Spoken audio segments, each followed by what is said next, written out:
Welcome back. Well, a big change could be made to the real estate industry nationwide, and those changes may be felt right here in Connecticut. Here with what we need to know are Connecticut Realtors President Carl Lance and Connecticut Realtors First Vice President Alexa Cavallo. Thank you so much for being here. Thanks for having us. Thank you so much. So changes going on potentially. Tell us about what we can expect, Carl.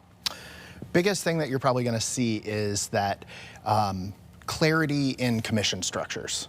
Lots of people think there was set commissions, but there never has been. And the lawsuit settlement really wants us to lay out what we're charging, and the public should know exactly what they're paying for as well.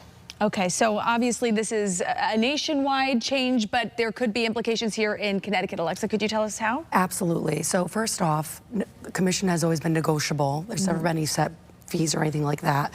And we've always had buyer agency representation for about the last 20 years or so. So that doesn't change in the sense of we have nice, clear, concise communication. It just allows us to have additional transparent conversations with our clients here in the state of Connecticut moving forward. Okay, so of course people at home are wondering, okay, what are the pros, what are the cons for me as a client? So let's first talk about any negative setbacks that you could foresee for clients. I think sometimes when people sign a buyer agency agreement, like if you want to go see a house tomorrow and you say, Carl, could you show it to me? State law requires we sign that agency agreement, and it lays out what commission you would pay me. With the new structure, some houses might not offer that commission, and so we may have to build it into the price of the house. Okay. So some of those things might shift just a little bit. Okay, but of course there are positives as well. Alexa, walk us through some of those. Absolutely, absolutely. So like I mentioned previously, transparency is really big, and making sure that everyone has that buyer agency representation, making sure they have that realtor in their corner. Great, but going back to the negative, we really want to point out that, for example, the veterans that use VA financing, if they're not able to finance, let's say, the buyer agency compensation within the financing of the mortgage, so they really kind of lose in that sense. We want to point that out.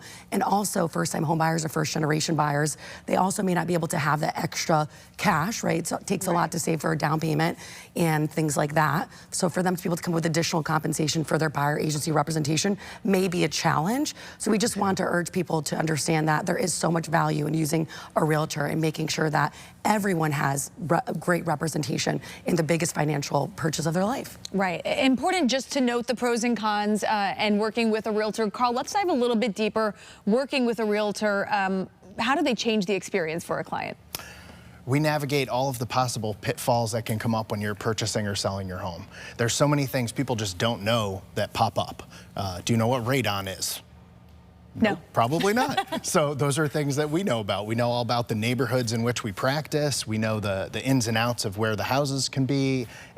There's so many things that we bring to help negotiate and facilitate the transaction. Okay, so really just rounds out the experience for clients because it's tough. You don't know what you're doing. A lot of the times you guys are the professionals here. Absolutely. Now, we've been seeing headlines about how the settlement could potentially lower the cost of purchasing a home. Alexa, is there any truth to this? Do you see this happening? I think the biggest thing is that the pricing, right?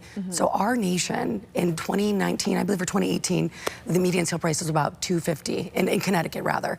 And in the state of Connecticut, just at the end of February of this year, the median sale price in the state was $390. So what's great is that Connecticut's finally having that appreciation in value, and prices are going up. So it really allows people to have that additional equity to be able to build things into the transaction as we talk about. Carl, anything else on that?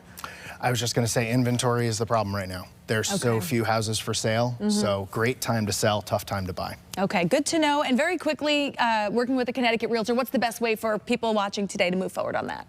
Ask your friends, ask your neighbors, ask people that have worked with agents in the past, get a good referral, find somebody that has your best interests at heart and that you feel comfortable with. All right, well, thank you for bringing us the latest on all of these potential changes. Really great info today. Thank you so much. And we'll, of course, have all the details on our website, WTNH.com. Don't go anywhere. We are heading into the kitchen next.